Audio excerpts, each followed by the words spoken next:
Yo, what's good? This kid London Jae, man. And I'm right here with my people, man. Grip Magazine. You ain't with them, I ain't with you. Fuck you. Grip Magazine is here with rap artist London Jae. What up, though? So, London Jae, tell us, how did you come about your name choice, London Jae? I actually got my name from, I don't want to say it. What did they sue me? Tell us. All right, look, I was on Old National one night at a Mexican restaurant. It was a while back. And me and my little brother, we used to lie. We used to tell girls, he used to say he played basketball. My little brother real tall. He like 6'8". And we used to always tell, like when we meet girls, we used to say we were from somewhere else. Okay. So, you know, like when in Atlanta, like women, they tend to cater more to foreigners or people that ain't from here. You know, they respond faster, so they feel like we all pieces of shit. So we always told people we weren't from here. So I used to always say I'm from London. Like, that was my thing. And my little brother used to say he was from, I forgot what he used to say. But then we met these girls one night and they were like, one of the girls, I didn't know that one of the girls knew me. Okay. And she was like, but she wasn't there yet. And we were just like vibing with the girl that was there. And when the girl that knew me finally came, she was like, she walked in, she was like, what's up, y'all? I was like, oh shit, she know me. But I ain't even recognize her. Yeah. So then they would just laugh, and they laughed at that shit for like 2 hours. And she blew your just cover. laughed like, you a fucking lie, I can't believe you lied. So after that, they just started saying, okay, well, we just gonna call you London Jae then. Okay. Since you want to be from there so bad. And it kind of, I was like, but at the time it was so crazy. I wasn't even an artist at the time. Yeah, and it just kind of stuck with you. Yeah, I wasn't an artist at all. Like I wasn't even thinking about doing music. Right. Yeah, but when I finally did say I'm gonna do music, I was like, yeah, I'm gonna just run with that. So what led you to getting into music? My brother, one of my brothers, young Ralph. I don't know if you're familiar, but he kind of. Jug man. Yeah, Jug. That's my brother. Shout out to Jug too. That's my brother. But he called me one morning, like, or one afternoon, like, cause we like from the same hood. So he called me. He had a studio in the hood. Like he had the. Oh, okay. Is that okay? That's music cool. vibing? But he called me one night and he was like, hey, like nobody knew I knew how to sing. Nobody knew I knew how to rap. Nobody knew. I ain't even know. But I knew how to sing. I didn't know I knew how to rap. But he called me like, hey, bro, come do something for me right quick. I'm at the studio. So I pulled up. And at that time, I had never been in the studio, like ever been in the studio. And he was just like, I just want you to do like sing a little bit, like sing what I'm saying, so I can put it in the background. I was like, all right, cool. So then I did it, and I put everybody out of the studio too. I put everybody out. I cut all the lights off, and I put everybody out. And then I did it, and then after that, like I didn't know at the time. I didn't know the process of actually recording a song, and I thought like once you do it, it's just a song. You know what I'm saying? Like, I didn't know you had to mix it and master. I didn't know none of the process, so it took like 2 or 3 days, and he finally called me back. He was like, you want to hear the song we did? I was like, yeah. So he played it. I was like, oh shit, oh, that sounds cool. Like that's what I was thinking to myself. So after that, I was like, I'm gonna try it again. So I never stopped after that day. So you mentioned singing and rapping. Yeah. Tell me, which one are you more passionate about? Kind of both. It just depends on the record or the beat or however. Cause I don't really make records that I don't feel like if I'm not emotionally attached to the actual beat, I'm not gonna even do it. Like, I'm not gonna do it at all. But I'd probably say if I had to choose, I'd probably say singing. Yeah. Cause a lot of people can't. Yeah. You know what I'm saying? Yeah. Like a lot of people, definitely. they try, and you know, people do a lot of harmonizing. They're more so that nowadays. But I can actually sing. Spit some for us. No. I might do that. Okay. So, as far as right now, what is your biggest motivation for music to keep you going? Probably my family. It's always the same motivation for me.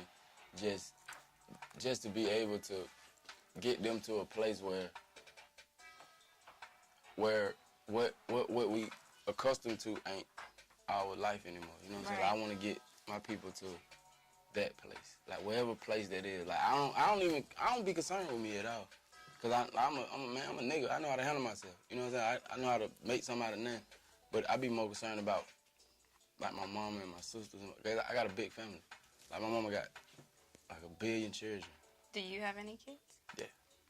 So you mentioned family being so important to you. Yeah. I know you stay in the studio a lot, Yeah, that's stay all on I the do. go, on Yeah. tour. Yeah. How do you manage to balance out the time between everything and still Man. keeping them a priority? With that, it's hard. I don't even lie. Like that's probably the hardest. That's probably one of the hardest sacrifices that you're gonna have to make when you actually doing it, when you pursuing this. You know what I'm saying? Mm-hmm. Like because you can't. It ain't really a way you can explain to your kids or to your mom or to your family that you can't. You know what I'm saying? Like I can't see y'all. Like it ain't. I'm not trying to. It ain't that I don't want to. It's that I can't because I'm gone. You know what I'm saying? Like that's probably the most. That's probably the worst sacrifice you gotta make, but you still gotta make it. You know what I'm saying? Like they don't know the good in it because it ain't. You know what I'm saying? Like it ain't a thing. It just so much time. And with music, it's so much time. Time goes so fast, and you never seen. Like I don't never notice that it been that much space in between me seeing them. You know what I'm saying? Like I be moving and moving and moving and moving, and then when I think about it, like shit, I ain't seen them in a month. Yeah. Like but it don't never seem that way. You know what I'm saying? But yeah, that's probably the worst sacrifice you gotta make, but you still gotta make it. Yeah. So as far as your music journey has gone, I want you to talk to us about your breakthrough moment and how you came about coming across T.I. and getting signed with Hustle Gang. Yeah. Well, first, I signed with B.O.B.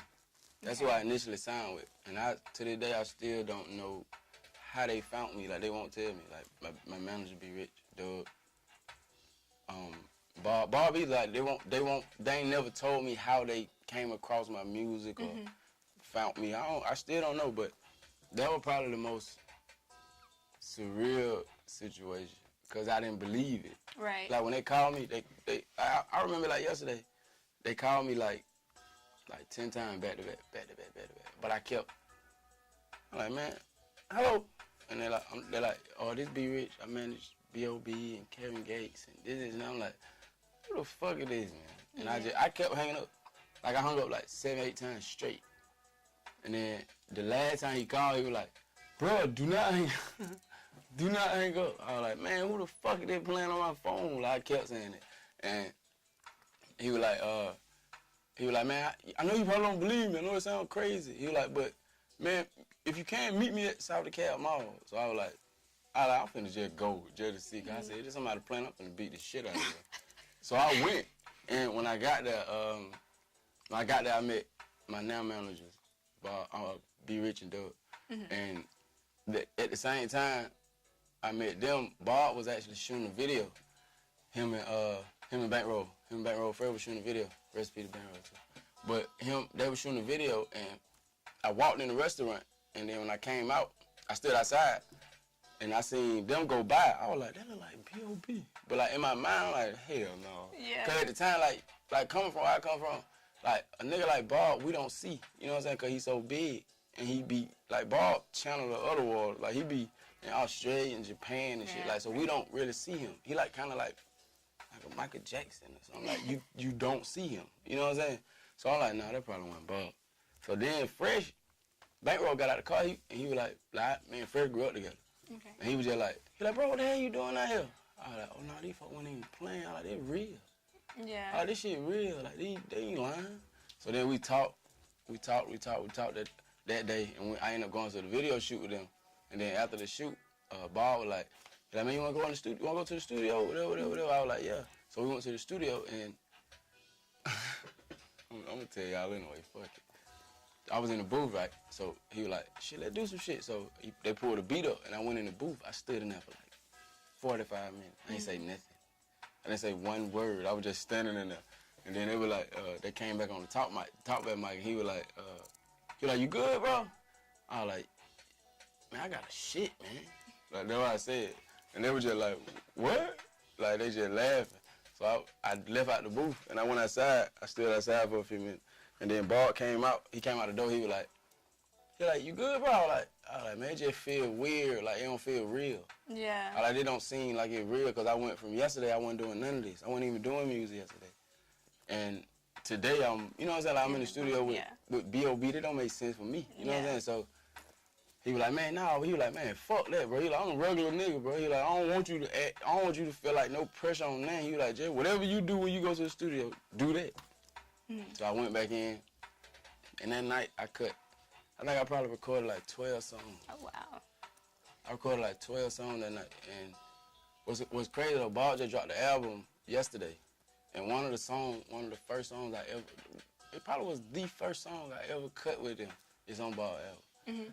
But yeah, like it was just real weird. Like, what the like, it didn't seem real. Like, sometimes it still don't. You know what I'm saying? Like, cause I've been an artist it ain't been a long time. And I be trying to figure out, like, some days I wake up and like, how the fuck did I get right here though? Like, I can go on my phone and I can call anybody. Yeah. Like, anybody, cause I'm a writer.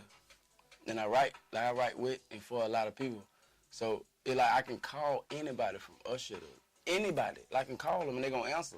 You know what I'm saying? Like, it ain't an issue. And I sometimes still be tripping. Like, how the fuck did I get right here? It ain't but 2 years later. You know what I'm saying? Like, I grew real fast. Yeah, but that's probably the most surreal shit in the world. I still don't think it's real. Can you call President Obama first? I wish I could. I wish I could call him. I ain't gonna say what I want to say. I wish I could call him. I was gonna beat the brakes off them. So, tell us, what's it like working with T.I.? What have you learned? What knowledge have you gained working around such a legend? Man, Tip real competitive, man, and it aggravating, cause he don't stop. Like, he the most competitive nigga I ever seen in my life. Like, he competitive with anything. Like, he can be anything, like, literally anything, like the hair. Anything. It be so weird, like, man, come on, bro. Like, I'm on your side. Like, we just walking to the car, he'll, like, race you to the car. Like, it's so weird, like, man, go on. I swear to God, like, that man's, it ain't really a word you can describe Tip when it comes to his competitiveness, because he don't stop. Like, everything is a competition. And they're like, what are you doing?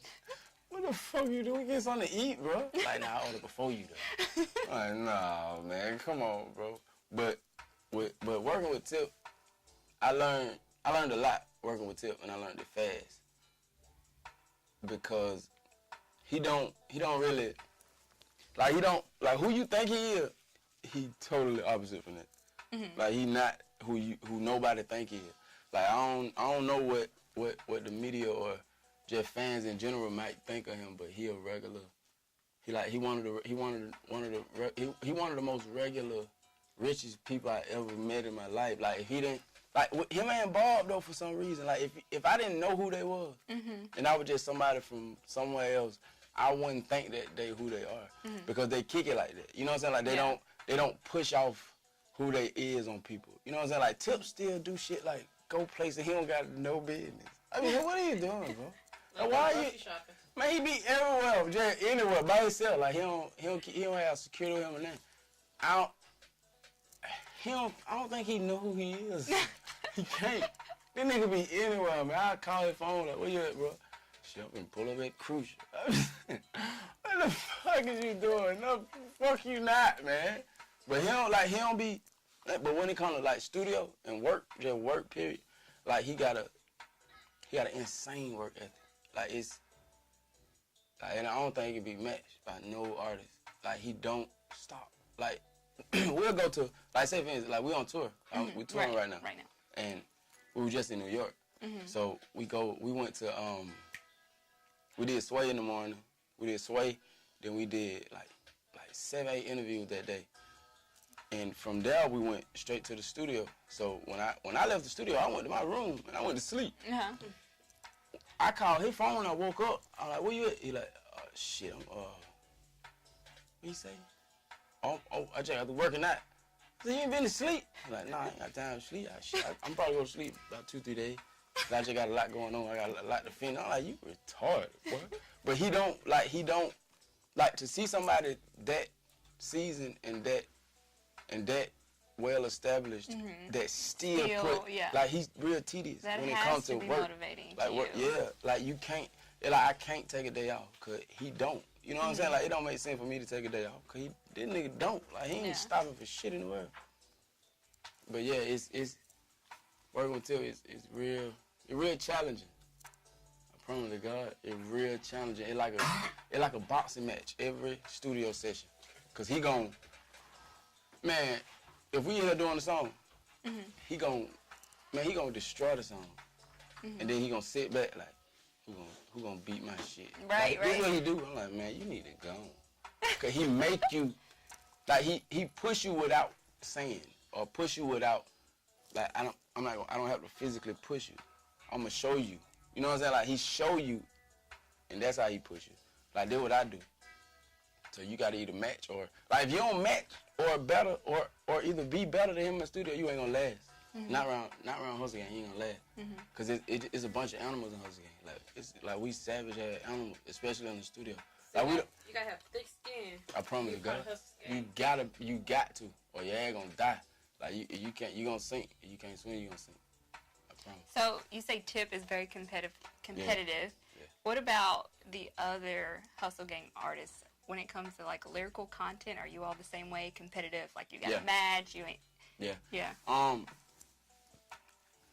Like all of us, I think that kind of how Tip handpicked everybody. You know what I'm saying? Because everybody is, just, like we match each other hustle.